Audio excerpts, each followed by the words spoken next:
Sekali lagi, shalom. Puji Tuhan, kita kembali lagi di minggu kedua di bulan Agustus, oleh karena anugerah Tuhan. Tak habis-habisnya kasih setia Tuhan dalam kehidupan saudara dan saya. Sekalipun setiap musim yang kita hadapi, tetapi bukti nyatanya boleh kita tetap bertahan dan kuat hingga ada pada saat ini, semua oleh karena anugerah Tuhan. Puji Tuhan, kita langsung saja kita buka di dalam kitab Yoel. Kitab Yoel pasal 2 ayat 18 sampai 27. Ayat 26 sampai 27. Turun ke bawah, ayat 26 sampai 27. Maka kamu akan makan banyak-banyak dan menjadi kenyang, dan kamu akan memuji-muji nama Tuhan Allahmu yang telah memperlakukan kamu dengan ajaib, dan umatku tidak akan menjadi malu lagi untuk selama-lamanya. Ayat 27. Kamu akan mengetahui bahwa aku ini ada di antara orang Israel, dan Bapa aku ini Tuhanlah Allahmu, dan tidak ada yang lain, dan umatku tidak akan menjadi malu lagi untuk selama-lamanya. Berbahagialah setiap orang yang mendengar dan merenungkan serta melakukan firman Tuhan. Puji Tuhan, di dalam satu perikop ini yang kita akan bahas sebagai latar belakang, kitab Yoel ini adalah salah satu kitab dari Alkitab yang tergolong dalam kategori kitab Nabi kecil di Perjanjian Lama. Yoel sebagai penulis kitab ini adalah seorang nabi yang tidak banyak dikenal di luar konteks kitabnya sendiri. Secara keseluruhan Bapak Saudara, dalam Yoel pasal 2 ayat 18 sampai 27 adalah bagian yang mengajarkan tentang harapan dan pemulihan setelah masa penderitaan. Ini menekankan bahwa Tuhan adalah pengasih dan panjang sabar dan setia, yang selalu siap untuk memulihkan umatnya yang bertobat dan kembali kepadanya. Pesan ini Bapak Saudara sangat relevan tidak hanya pada waktu bangsa Israel pada waktu itu mungkin mengalami kegagalan, kehilangan, bahkan bencana yang terjadi sehingga membuat kita bertanya-tanya tentang kehadiran Tuhan. Mungkin berbagai hal yang kita hadapi, setiap kesulitan, tantangan yang berat dalam hidup ini, seakan-akan kita di dalam hati ini bertanya akan kehadiran Tuhan. Di mana kehadiran-Mu Tuhan? Di mana pertolongan-Mu Tuhan? Kenapa saya harus menghadapi masalah yang berat seperti ini? Inilah bangsa Israel ketika mereka mengalami pada masa kesulitan, tantangan yang berat pada waktu itu. Tetapi dengan kasih setia Tuhan, dengan kesabaran Tuhan, bahkan sekalipun dosa yang kecil yang menyedihkan hati Tuhan mereka perbuat di waktu itu, apakah Tuhan tetap menghukum mereka, Bapak Saudara? Tidak.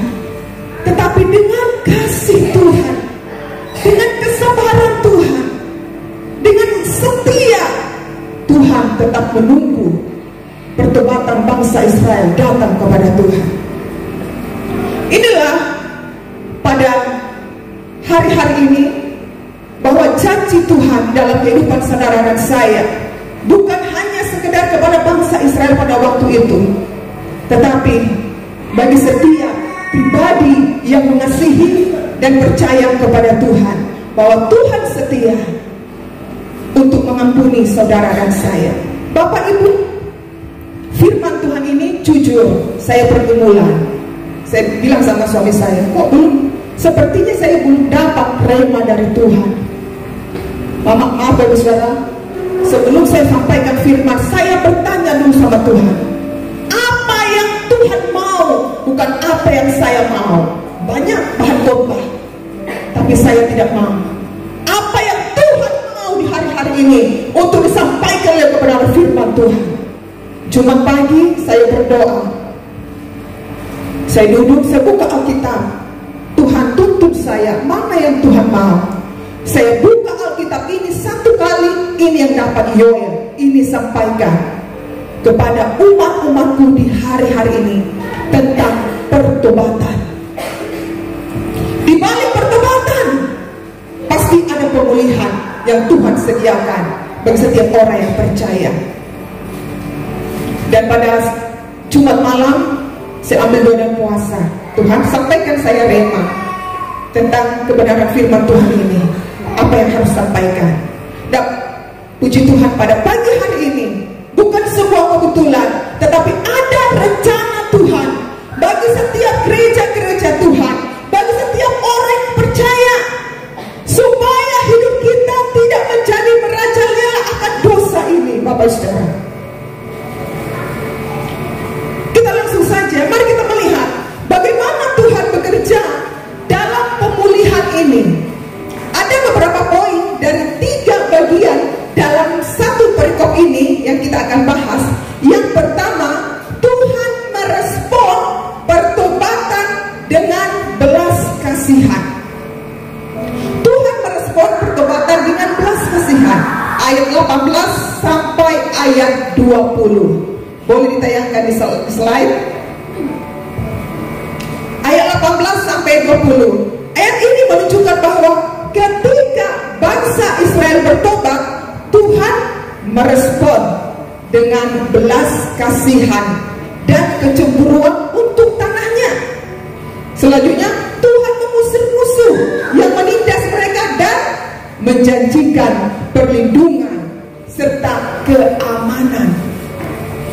Saudaraku yang terkasih, dalam hidup ini kita seringkali menjauhkan diri dari Tuhan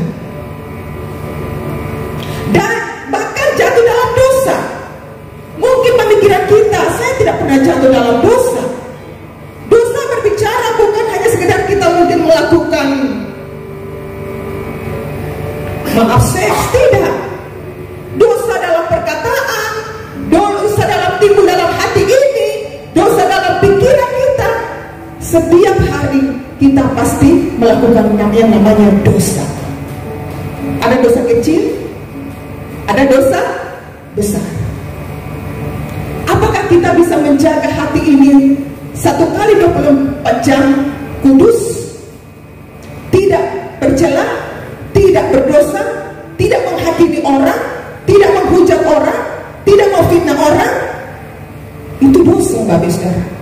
Namun kita melihat kasih setia Tuhan tetap ada bagi saudara dan saya ketika kita datang kembali kepada Tuhan dengan hati yang hancur dan bertobat. Dia tidak hanya mengampuni, Bapak Saudara, tetapi juga memulihkan keadaan hidup kita. Kenapa, Bapak Saudara? Dia memulihkan kehidupan kita karena Tuhan peduli pada hidup saudara dan saya, dan siap untuk membela kita dari segala musuh, baik secara fisik maupun spiritual kita. Tuhan yang membela kita. Kita melihat sungguh nyata pembelaan Tuhan bagi bangsa Israel. Bahkan banyak tokoh-tokoh Alkitab. Satu kesaksian, Bapak Saudara. Ada seorang pemuda yang kami layani, saya tidak perlu sebut namanya. Pemuda ini datang kepada kami. Pemuda ini datang dengan alasan hatinya tidak tenang kalau dia tidak jujur kepada kami. Dia tidak jujur kepada Tuhan. Hatinya membuatnya tidak tenang. Memang sebelumnya saya pernah tegur pemuda ini secara empat mata. Saya katakan, hormati Tuhan. Apapun yang kita lakukan, tidak ada yang tersembunyi di mata Tuhan. Cuma kata itu. Tapi kata itulah yang membuat hati seorang pemuda ini gelisah, tidak tenang dalam hatinya. Singkat cerita, pemuda ini dia datang dengan merendahkan diri, mengakui segala dosa dan segala perbuatannya, Bapak Saudara. Pemuda ini terjebak dalam kecanduan. Saya tidak perlu panjang lebar untuk menjelaskan kecanduan apa. Kalau sudah terjebak dalam kecanduan, yang namanya kecanduan, berarti semua itu sudah melingkupi semua. Secara manusia, Bapak Saudara, pandangan manusia sangat keji, jijik. Tetapi kita melihat hati Tuhan dengan penuh belas kasihan. Apakah orang berdosa, ketika orang berdosa datang kepada Tuhan, lalu Tuhan menghukum dia secara mentah-mentah? Apakah ketika orang berdosa datang kepada Tuhan, seorang perempuan datang kepada Tuhan, suruh orang-orang yang memfitnah dia, yang menghakimi dia, lalu membunuhnya?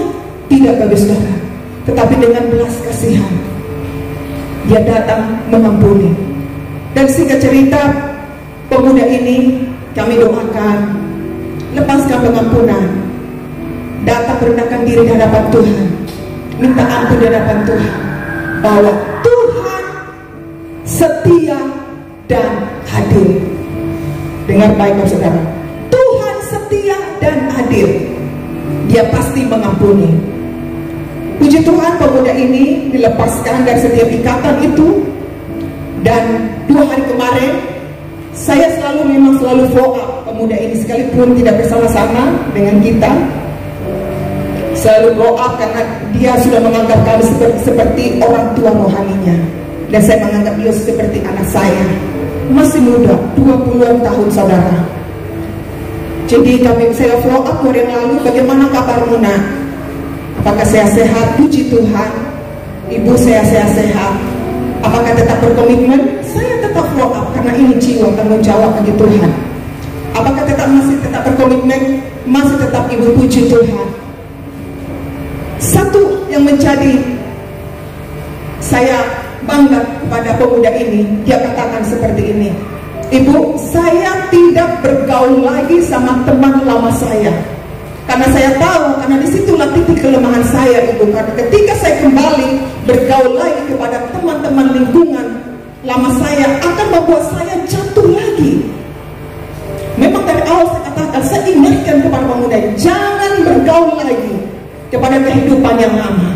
Kalau engkau bergaul lagi, akan lebih banyak lagi masuk dalam hidupmu, karena engkau sudah dilepaskan, engkau sudah diampuni oleh Tuhan.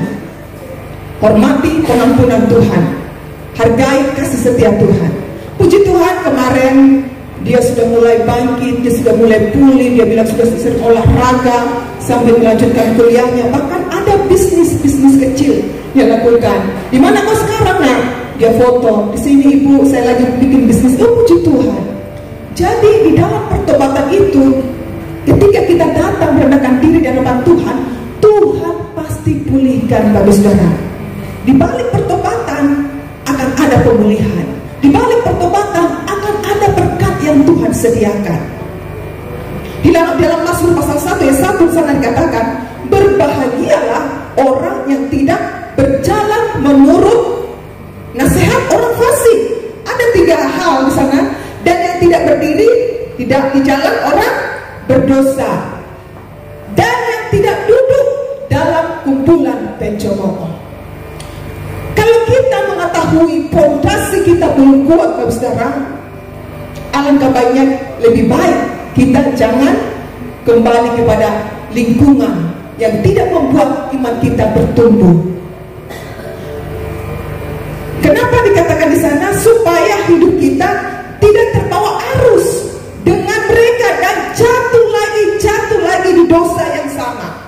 Kalau kita belum kuat, Bapak Saudara. Puji Tuhan, pemuda itu Tuhan pakai sekarang dengan melayani full. Dia bilang di salah satu gereja. Saya juga bangga, Bapak Saudara. Puji Tuhan, inilah janji pemulihan Tuhan bagi setiap orang yang bersungguh hati datang kepada Tuhan. Bukan hanya kepada bangsa Israel, tetapi kepada saudara dan saya. Yang kedua, janji pemulihan Tuhan dalam segala aspek kehidupan kita. Ayat 21 sampai ayat 24. Ayat 21 sampai ayat 24. Ya. Ayat ini Tuhan menjanjikan pemulihan menyeluruh bagi umatnya. Tanah yang sebelumnya kering dan tidak subur akan kembali subur. Binatang-binatang akan berkembang biak dan panen akan melimpah.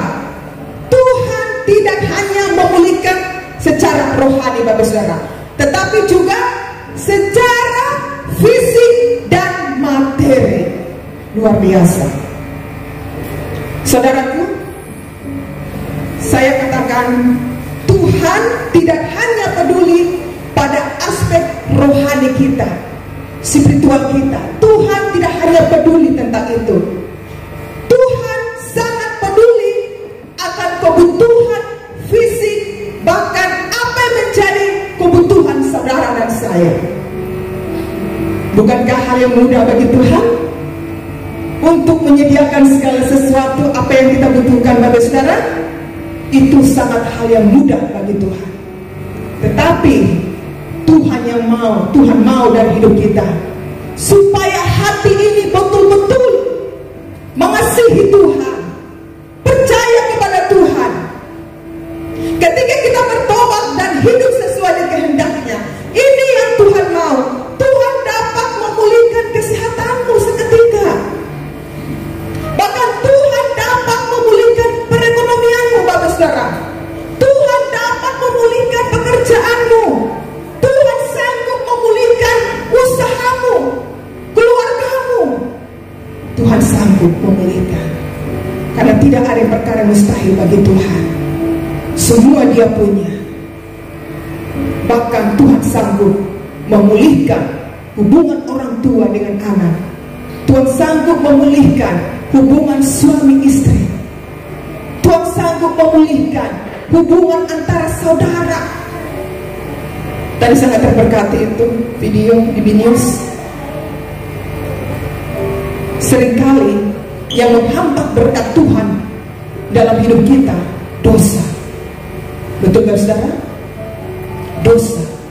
Seringkali yang menghambat mujizat Tuhan, berkat Tuhan terjadi dalam hidup kita, dosa.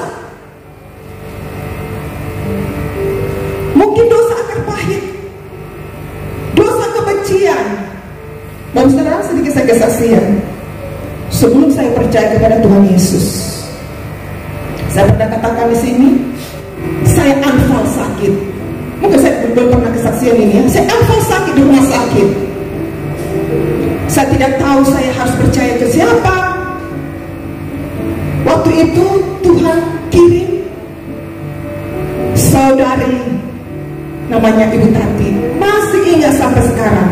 Kalau bukan dia mempertemukan saya dengan seorang hamba Tuhan, mujizat tidak akan terjadi, pertobatan tidak akan terjadi. Dia katakan, mau gak didoain sama teman saya hamba Tuhan? Hati ini langsung merespon, mau. Pas didoakan, Sabtu malam minggu pas ibadah, pas itu firman, dia katakan begini, yang masih pegang cimat-cimat, saya dulu paling depan lagi, itu hari pertama, yang masih pegang cimat-cimat, langsung tertunduk, lepaskan dari tempat ini pulang gereja, sampai di rumah, lepaskan, bakar. Dia bilang itu pendeta. Sampai saya di rumah pergumulan, selepas itu jimat-jimat, bahasa-bahasa apa dia tidak tahu. Pergumulan semacam berat, semacam ada yang mendorong saya, jangan bakar. Tapi ada teman saya yang membantu saya, bakar. Setelah dia bakar, dibakar, memang lama terbakar. Tapi disitulah secara perlahan saya mengalami pemulihan demi pemulihan, mujizat demi mujizat. Bapak saudara, sekalipun bangsa Israel pada waktu itu hidup dalam dosa, melakukan penyembahan berhala, mendukakan hati Tuhan, tetapi Tuhan tetap menunggu dengan sabarnya, sehingga Tuhan memulihkan keadaan mereka. Yang ketiga, yang terakhir, pemulihan yang lebih besar dan kemuliaan Tuhan. Ayat 5-27 ini sebagai puncaknya Bapak saudara. Pemulihan yang lebih besar dan kemuliaan Tuhan. Saudaraku, klaim janji firman Tuhan. Klaim janji firman Tuhan pada pagi hari ini. Tangkap pesan Tuhan hari ini dalam hidup saudara dan saya. Saya akan mengklaim janji firman Tuhan. bahwa pemulihan akan terjadi dalam usahaku, pekerjaanku, keluargaku. Mungkin ya saya tidak ada masalah dalam keluarga, dalam usaha, dalam pekerjaan, tetapi hubungan kita secara pribadi dengan Tuhan, hanya saudara dan saya. Tuhan yang disembah oleh bangsa Israel pada waktu itu adalah Tuhan yang sama yang kita sembah pada hari ini, amin saudara. Dan Tuhan berjanji pemulihan yang besar akan terjadi bagi bangsa Israel. Bahkan kita juga percaya pemulihan yang besar akan terjadi di dalam kehidupan saudara dan saya, di dalam kehidupanmu, keluargamu, pelayananmu, pekerjaanmu, usahamu. Tuhan berjanji Tuhan akan pulihkan bangsa Israel. Semua tanah yang tadinya tidak subur, tapi Tuhan berkati itu tanah sehingga menghasilkan semua tanam-tanaman yang subur saudara. Bahkan belalang pelahap, belalang pengering yang menghabiskan berkat bangsa Israel pada waktu itu, tapi Tuhan sanggup menghalaukannya. Dengar baik Bapak Saudara, Tuhan berjanji untuk mengganti semua kerugian-kerugian Bapak Ibu Saudara yang pernah alami. Inilah kerugian yang dialami oleh bangsa Israel. Bukan hanya sekedar kerugian secara spiritual, rohani, berkat rohani, tapi secara menyeluruh Bapak Ibu Saudara. Kerugian secara fisik, kerugian secara materi, semuanya habis. Tapi Tuhan sanggup untuk memulihkan bangsa Israel. Kerugian apa yang saudara alami saat ini? Percaya dan aminkan janji firman Tuhan ini. Tuhan sanggup mengembalikannya, bahkan lebih lah. Amin. Tuhan sanggup. Mungkin engkau dijatuhkan orang, engkau merasa dirugikan, engkau merasa dijatuhkan, dipermalukan. Ingat, jika engkau tidak membalas dengan kejahatan, Tuhan akan berperang gantimu untuk membelamu apa yang menjadi hakmu. Ibu saudara, kerugian dan kesulitan yang engkau alami bukanlah akhir cerita dari hidupmu. Tuhan sanggup memulihkan, bahkan kerugian yang tampak tidak mungkin untuk dipulihkan. Pemulihan ini akan membawa kita lebih dekat lagi kepada Tuhan dan mengerti apa kehendak Tuhan di dalam hidup saudara dan saya. Saya percaya setiap kita pernah dirugikan, amin. Pernah dirugikan? Mungkin secara materi, saya katakan tadi, kami pun hamba Tuhan seringkali dirugikan. Saya berbicara bukan hanya soal materi Bapak Saudara. Harga diri. Berapa sih harga diri kita? Tapi ketika kita menghargai pengorbanan Yesus di atas kayu salib, itu yang menjadikan kita berharga. Saya mau katakan Bapak Saudara, apapun yang kau alami saat ini, tantangan apapun, kesulitan hidup apapun yang kau hadapi saat ini, ingat janji firman Tuhan bahwa Tuhan tidak pernah meninggalkan hidupmu. Engkau mungkin pernah terkutuk, engkau pernah gagal. Ingat, engkau harus bangkit. Jangan lama-lama jatuh dalam keburukanmu. Engkau harus bangkit dan kuat di dalam Tuhan. Ada tangan Tuhan yang sanggup mengangkatmu, menguatkanmu, membelamu. Sekalipun orang-orang mungkin tidak menganggap engkau, keluargamu tidak menghargai engkau, keluargamu tidak menerima engkau, percaya ada Yesus yang menyambutmu, yang menerimamu. Mungkin engkau orang-orang yang pernah menganggap engkau dengan sebelah mata, tidak menghargaimu. Saya katakan, Tuhan sanggup memulihkan hidupmu menjadi pribadi yang berharga bagi Tuhan. Berikan tepuk tangan bagi Tuhan Yesus. Saudaraku yang terkasih, dalam Yoel pasal 2 ayat 18 sampai 27 ini mengingatkan kita bahwa Tuhan adalah Tuhan yang setia. Di dalam 1 Yohanes pasal 1 ayat 9 sana katakan, jika kita mengaku dosa kita, maka Ia adalah setia dan adil, sehingga Ia akan mengampuni segala dosa kita dan menyucikan kita dari segala kejahatan. Tuhan setia dan adil. Di mana kesetiaannya? Ketika kita jatuh dalam dosa, kita datang minta ampun kepada Tuhan dan bertobat, Dia mengampuni. Itu kesetiaan Tuhan. Di mana keadilan Tuhan? Setiap dosa ada konsekuensinya, Bapak Saudara. Bangsa Israel ada dosa yang mereka lakukan, ada konsekuensinya, tetapi ada pemulihan yang Tuhan sediakan bagi mereka. Kita percaya setiap kita yang datang kepada Tuhan, datang berbalik kepada Tuhan, bertobat kepada Tuhan, maka Tuhan yang akan memulihkan saudara dan saya.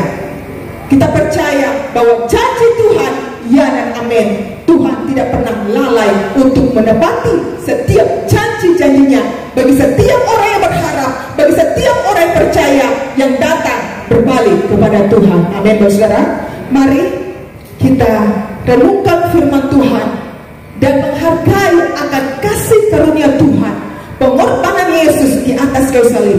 Kalau kita mengingat lagi sebelum Yesus mengangkat kayu salib yang begitu berat, memikul salib, Bapak Saudara, berapa kali Yesus jatuh? Sebelum ke puncak Golgota, kurang lebih 7 kali ya, dia jatuh, Bapak Saudara. Sakit, berat, tapi ketika dia berjalan, dia terjatuh lagi. Bapak Saudara, beratnya itu salib yang harus dia pikul, tapi dia selalu setia. Dia taat melakukan kehendak Bapa. Jatuh lagi, dia bangkit lagi, dicambuk lagi, tapi dia bangkit, tertatih-tatih menanggung beban itu salib begitu besar. Bapak Saudara, ingat pengorbanan Yesus. Tanggalkan setiap keegoisan kita di hadapan Tuhan. Tuhan setia dan adil. Tuhan setia untuk datang kepada kita, untuk mengampuni, mengasihi saudara dan saya. Bukankah hidup kita berharga, Bapak Saudara? Sehingga Dia rela disalibkan di atas kayu salib. Sangat berharga. Karena saudara dan saya berharga, Yesus rela disalibkan di atas kayu salib. Saya, saudara, kalau tidak merenungkan atas penderitaan Yesus, memang bukan hal yang mudah untuk mengampuni. Tapi ingat pengorbanan Yesus. Dia mengampuni saudara dan saya. Mari kita taat dan setia. Yesus tunjukkan keteladanannya bagi saudara dan saya agar tetap taat dan setia untuk mengiring Tuhan. Di hari-hari ini, mari kita taat dan setia, berjalan dalam kehendak Tuhan, berjalan dalam kebenaran Tuhan. Memang bukan hal yang mudah, bayar harga, Bapak Saudara. Yesus pun bayar harga. Saudara dan saya tidak sampai berharga dengan nyawa kita. Yesus bayar harga dengan nyawanya. Dia difitnah, dihujat, diludahi, memikul salib begitu berat, dipaku. Kenapa saya katakan ini? Ini bukan seperti Jumat Agung, tapi kita mengingat kembali akan kasih setia Tuhan dalam hidup kita, Bapak Saudara. Ingat, Tuhan sanggup memulihkan keadaanmu. Tuhan sanggup mengembalikan setiap kerugian-kerugian yang pernah engkau alami. Klaim janji firman Tuhan ini, pesan Tuhan di hari ini, Yesus sanggup menggantikan semua kerugian yang pernah engkau alami. Tuhan akan mengangkat engkau menjadi kepala, bukan jadi ekor. Naik tidak pernah turun. Amin. Engkau akan melihat penyertaan Tuhan, mujizat dan berkat Tuhan dilimpahkan dalam hidupmu. Dengan satu syarat, kita terus datang untuk taat dan setia kepada Tuhan. Kita tundukkan kepala, kita renungkan firman Tuhan pada pagi hari ini. Terima kasih Tuhan buat kasih dan setiamu dalam kehidupan